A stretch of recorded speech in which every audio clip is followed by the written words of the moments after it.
ભાભર સજ્જનબદ્ધ અસામાજિક તત્વો દ્વારા તોડફોડ કરાઈ। બનાસકાંઠા જિલ્લાના સરહદી વેપારી મથક ભાભરમાં ગત રોજ 30/4/2025ના રોજ ભાભર હાઈવે વાવ સર્કલ પાસે બે કુમ વચ્ચે ખોવાયેલા ધીંગાણાને વિકરાળ સ્વરૂપ ધારણ કરતા આજ બીજા દિવસે ભાભરના આજુબાજુના ઠાકોર સમાજના લોકો એકત્રિત થયા હતા અને લોકનિકેતનથી ભાભર પોલીસ સ્ટેશન સુધી મહારેલીનું આયોજન કર્યું હતું।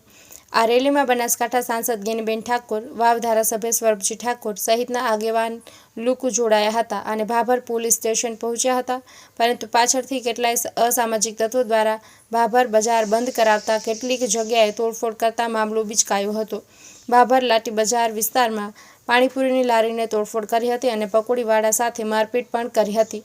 પકોડી સહિતનો માલ સામાન વેરવિખેર કરી નાખ્યો હતો, જ્યારે ભાભર હાઈવે પર પણ આ ટોળાએ કેટલીક જગ્યાએ તોડફોડ કરતા વેપારીઓમાં ભયનો માહોલ સર્જાયો હતો। આજુબાજુ કોઈ અનિચ્છનીય ઘટના ન બને તે માટે ભાભરમાં ચુસ્ત પોલીસ બંદોબસ્ત ગોઠવી દેવામાં આવ્યો છે। અહેવાલ બાય મા ન્યૂઝ પ્રતિનિધિ જનકસિંહ રાઠોડ, બનાસકાંઠા। ભાભર તાલુકાની અને શહેરનું તમને એક ઉદાહરણ આપું છું। આપણે 2012ની અંદર લોકલાડીલા ધારાસભ્ય શંકરભાઈ ચૌધરી એમના અધ્યક્ષસ્થાને જે ભાભર મત વિસ્તારમાં શાંતિસર મત વિસ્તાર, શાંતિસર ધંધા કરતા હતા, શાંતિસર જીવન જીવતા હતા। એની પછી એની આગળ અમારે જાણે ભેમાભાઈ પટેલ ધારાસભ્ય હતા ને, તાણે શાંતિસર ભાભર તાલુકાની વસ્તી શાંતિસર ધંધો કરતી હતી, શાંતિસર જીવન જીવતી હતી। એના પછી એક દરબાર વિશે અને ઠાકોર વિશે એક ઇસ્યુ બન્યો છે। ધારો કે ત્યાં ખડોસરના ઠાકોર અને ભાભરના જે આપણા દરબારો એ લોકો અત્યારે 75,000 ઠાકોર સમાજની પબ્લિક છે અને વારંવાર એ ખડોસરના જે 4 યુવાનો એમના બાપ ગમે ત્યારે ભાભરના દરબારો કે ગમે તે ઇતર કુમને એમનો ઇસ્યુ કેમ બને છે, તો એમની થોડી માથાકૂટથી દરબાર અને ઠાકોરને ખડોસરના ઠાકોરે 4 યુવાને એવું કીધું દરબારોને કે તમે વાવ રોડે આવો, તમારી તાકાત હોય તો તમને પાડી દેવા છે। એટલે એ એમના બાપો અને 4 જણા યુવાનો ઠાકોરો એ જાય એમનો ઇકો ભરી તારીઓ, સરિયું, લાકડીયું સાથે આવી અને દરબાર માટે હુમલો કરવાની એમની કોશિશ કરી। તો એમને બચવા માટે એમને દરબાર સમાજને અને ધીંગાણા થયા, તો એમને ઘાયલ થયા ઠાકોરો। તો હવે મારે ઠાકોર સમાજને એક વિનંતી કરવી છે કે જે વારંવાર ખડોસરના ઠાકોરનો ઇસ્યુ બને છે, ઇતર કુમ હોય કે ગમે તે કુમ, તો એમની તમે તપાસ કરો કે એમનો કેટલો ત્રાસ છે, એમનો કેટલું જુલામ કરે છે, એમની તપાસ કરો। એના પછી આપણા લોકલાડીલા સંસદ સભ્ય ગેનીબેન ઠાકોર અને ભારતીય જનતા પાર્ટીના ધારાસભ્ય સ્વરૂપજી ઠાકોર એમના દ્વારા એક લોકનિકેતને મિટિંગ કરવામાં આવી અને આવો ઇસ્યુ બને એટલે એમને મિટિંગે કરવી પડે, એમને કોઈ આપણો વાંધો નથી, મિટિંગ પણ કરવી પડે। તો ગેનીબેન ઠાકોર અને સ્વરૂપજીએ એવું કીધું કે ચલો આપણે રેલી કાઢો અને આપણે PSIને આપણે આવીને પત્ર આપો। તો સંસદ સભ્ય રેલીમાં જોડાણા છે, ભારતીય જનતા પાર્ટીના ધારાસભ્ય જોડાયેલા છે।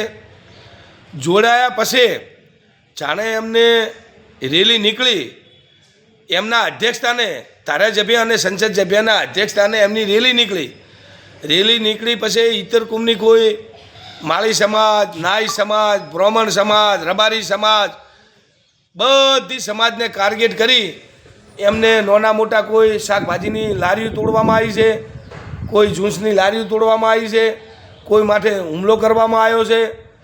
તો પોલીસ રીતે કામ કરે છે। ભાભર પોલીસની કામગીરી પણ સારી છે, એમની કામગીરી પણ સરસ છે, પણ અમને ધારાસભ્ય અને સંસદ સભ્યના અધ્યક્ષસ્થાને જે આ હુમલા કરાયા છે, પ્રતિનિધિને તો બેને શું હોય, શાંતિ વાતાવરણ હોવું જોઈએ। અને શાંતિસર રેલી કાઢવી જોઈએ. રેલી કાઢવાની કોઈ અમારી ના નથી, કારણ કે જુલમ થયો એટલે એમને રેલી કાઢવી પડે, એમે કોઈ અમારી ના નથી. એના પછી સ્વરૂપજી અને જ્ઞાનીબેન ઠાકોર એક નિવેદન આપે છે કે લુખ્ખા તત્વો એક જ સમાજને રે ટાર્ગેટ કરે છે. હવે એમની દારૂનું બોલ્યા છે, જુગારનું બોલ્યા છે, આ બધા લુખ્ખા અને જી વંડાના જી હપ્તા ઉઘરાવે એ પણ બોલ્યા છે. પછી નિશાળમાં જે બેન દીકરીઓ આવે એમનું બોલ્યા છે.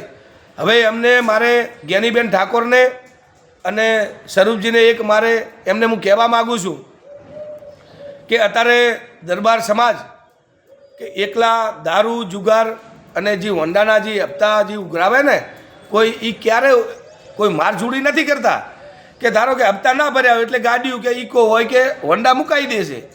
પણ મારે એમને એટલું જ કહેવું છે, જો દારૂનું દરબાર કરે છે ઠાકોર કરે છે, જુગાર દરબાર કરે છે અને ઠાકોર કરે છે, અને જે વંડા રોકે છે ને એમે દરબારે છે અને ઠાકોરે છે. તો જ્ઞાનીબેનને અને સ્વરૂપજીને નિવેદન આપવું હતું ને તો એક સમાજ વિશે નહીં હાલવાનું, તમારે પણ ઠાકોર સમાજનું થોડું બોલવું જોઈએ. અત્યારે ગુનેગાર બે કહેવાય. અને એક મારી નમ્ર અપીલ છે અને વિનંતી છે, આવા પ્રતિનિધિઓ કેટલાય જતા રહ્યા છે ને કેટલાય આવ્યા છે.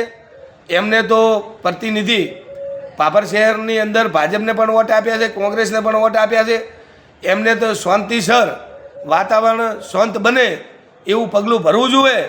અને ભાભર પીએસઆઈને હું એક અભિનંદન આપું છું. કેમ કે એમની કોમગરી સરસ છે અને સારી રીતે એમને જે ગુનેગાર હોય અને જે અત્યારે તોડફોડ કરી એમને કાયદાનું કામ કરે છે. એટલે આવા જે તોડફોડ કરી છે એમને મારી પણ એક સરકારને પણ વિનંતી છે કે તમે એમની આ જે તોડફોડ કરી એના વિડિયા દ્વારા એમને તમારે હા જે હુમલો કર્યો એના માથે ગુનો થવો જોઈએ. અને હુમલો થયો એ તો આરોપી હાજર થઈ જવાના છે ગમે તાર આજ કે કાલ ગમે તાર. પણ જે અત્યારે તોડફોડ કરી એની અત્યારે જે રેલી કાઢી એની કોઈ મામલતદાર સાહેબની કે પ્રાંત સાહેબની કોઈ પરવાનગી છે નહીં. તો અમને તાત્કાલિક જે વિડિયાના દવારે અમને રાઇટિંગનો એક ગુનો લગાવી, ભલે દરબાર ગુનેગાર હોય કે ઠાકોર ગુનેગાર હોય, એમને કાયદાનું કામ કરે છે અને એમને તાત્કાલિક ધોરણે અને એમને ધરપકડ થવી જોઈએ. અને એ રીતે કાયદાનું કામ કરશે. અને ભારતીય જનતા પાર્ટીની સરકારને પણ મારી વિનંતી છે કે જે ગુરુવર્ધન બોલે છે કે ભાઈ જે અસામાજિક તત્વોએ જે હુમલો કર્યો છે એમને અમે વખોડીએ છીએ. અને જે ભાભરની અંદર વારંવાર આ લુખ્ખા તત્વો દ્વારા જે હુમલાઓ થતા હોય છે એ હુમલાઓ ન થાય એના માટે અમે સૌ સાથે મળી એ તંત્રને પણ અને આગળ જ્યાં રજૂઆત કરવી પડે ત્યાં રજૂઆત કરી અને આવા તત્વો લુખ્ખા તત્વોને કોઈ ઊંચે અવાજે કંઈ કરી ના શકે. તે બજારની અંદર શાંતિ ડોળી રહ્યા છે એ શાંતિ ન ડોળાય અને આ લુખ્ખા તત્વોને સીધા કરવા માટે જે પણ કરવું પડે એ તંત્ર દ્વારા હાથમાં કાયદો લીધા સિવાય એમને અમે અત્યારે મૌન રેલી દ્વારા ત્યાં જવાના છીએ અને એમને કહેવાના છીએ કે આ વારંવાર આવું જે ભાભરની અંદર લુખ્ખા તત્વો કરી રહ્યા છે એ લુખ્ખા તત્વોને સીધા કરવા જોઈએ. જે બીજા પણ અન્ય ધંધાઓ ચાલે છે 2 નંબરના એ પણ ભાભરની અંદર તમામ ધંધાઓ બંધ થવા જોઈએ. અને જે પણ આવા ને સપોર્ટ કરી રહ્યા છે એ લોકોને પણ કહેવા માગીએ છીએ કે અમને સપોર્ટ કર્યા સિવાય આ લુખ્ખા તત્વોને કાયમી માટે નાબૂદ થાય એવું અમે તંત્ર પાસે માગણી કરી રહ્યા છીએ. પર શ્યામ હોટલ પાસે જે અસામાજિક તત્વોએ ખડોસરના ઠાકોર સમાજના 3-4 યુવાનો ઉપર જે હુમલો કર્યો એ પૈકીના 2 જણાને ત્યાં ધારપુર હોસ્પિટલમાં એડમિટ કરવામાં આવેલ છે અને બીજા પણ સારવાર હેઠળ છે. કોઈ પણ ગુના સિવાય નિર્ભય રીતે ખુલ્લેઆમ ધારિયા હથિયારોથી જે એમના ઉપર હુમલો કરવામાં આવ્યો અને આ વિસ્તારમાં ભાભર સિટીનું અને આજુબાજુનું વાતાવરણ ડોળીને અસામાજિક તત્વોએ પોતાનો મનસૂબો અને પોતાની દાદાગીરી એ બહાર લાવવા માટેના પ્રયત્નો કર્યા છે અને વખોડી કાઢીએ છીએ. અમારી પોલીસ પાસે એક જ માગણી છે, સમગ્ર ઠાકોર સમાજના યુવાનો ધારાસભ્યશ્રી છે, અમે બધા આગેવાનો છીએ અમારી પોલીસ પાસે 2-3 બાબતની આ ભાભરના શહેરની સુરક્ષા માટેની માગણી છે. માગણીમાં મુદ્દા નંબર 1 કે આ અસામાજિક તત્વો એ તમામ દારૂનો ધંધો કરે, જુગારનો ધંધો કરે, ગાડીઓના હપ્તા ઉઘરાવવાનો ધંધો કરે, વેપારીઓ પાસે ખંડણી ઉઘરાવવાનું કામ કરે. અનેક પુરાવો છતાં પોલીસ એમની સામે કાર્યવાહી કરતી નથી ને એટલા માટે કરીને એ પૈસામાં ચકચૂર બનીને જ્યારે એમનાથી પૈસા ઘટે ને સુવિધાઓ પૂરી ના થાય ત્યારે આ પ્રકારની બદલીઓ કરવાના પ્રયત્નો કરે છે. એટલે આને ડાબે નંબર 2 ગ્રામ્ય વિસ્તારમાં ભણવા આવતી દીકરીઓ 1% પણ સુરક્ષિત નથી. 2 નંબરના બાઇકો લઈને સતત યુવાનો અસામાજિક તત્વો એમની સામે રેકિંગ કરીને ખરાબ ધંધા કરવા માટેના પ્રયત્નો કરતા હોય છે. બીજું, આવડો મોટો ઠાકોર સમાજ હોવા છતાં જો એ સમાજને જેમ ઢોર જુડે એમ નિર્ભય રીતે બેફામ રીતે મારતા હોય તો બીજા ગરીબ સમાજો એ કઈ રીતે ભાભરની અંદર રહી શકે ને એમને કઈ રીતે આપણે એમને પ્રોટેક્શન આપી શકીએ એ પણ અમારી પોલીસ પાસે માગણી. બીજું કે આ ઘટના બની એ ટાઈમે ભાભર ટાઉનની પોલીસ અહીંયા હાજર હશે એને પોઈન્ટ આપેલો છે તો એ પોલીસે પોતાની જે જવાબદારી છે એ શા માટે કાર્યવાહી ન કરી? જ્યારે એ લોકો મારીને નાહી ગયા અને એમ્બ્યુલન્સ આવી ત્યાં સુધી પોલીસનું કોઈ કાર્યવાહી નજરની સામે નથી આવી.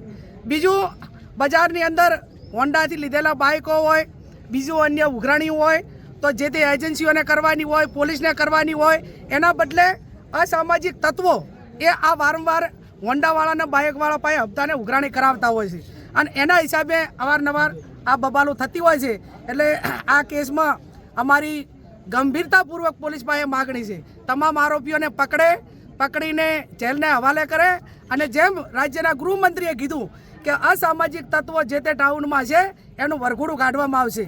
તો આ તમામ આરોપીઓને પકડીને શ્યામ હોટલે જ્યાં ઘટના બની ત્યાંથી કરીને પોલીસ સ્ટેશન સુધી એનું વરઘોડું કાઢવામાં આવે અને એમના સામે કડકમાં કડક કાર્યવાહી કરીને એની સાથે સંકળાયેલા જે વોટ્સએપ ગ્રુપો છે એ વોટ્સએપ ગ્રુપો મારફત વારંવાર મેસેજ કરીને ટોળા ભેગા કરીને એ ક્યારે સામૂહિક હુમલા કરે છે. તો આ કઈ રીતે બંધ થાય આ બાબતની માગણીઓ એ અમારી પોલીસ પાસે છે. અત્યારે અમે બધા જ બજારમાં મૌન રીતે ચાલીશું. બજારના વેપારીઓને વિનંતી કરશું કે બજાર બંધ રાખીને અમને સમર્થન આપે અને કાયદો અને વ્યવસ્થા જાળવાઈ રહે એ રીતે શાંતિમય રીતે પોલીસ સ્ટેશન થઈ અને અમે અમારી માગણીઓ મૂકીશું.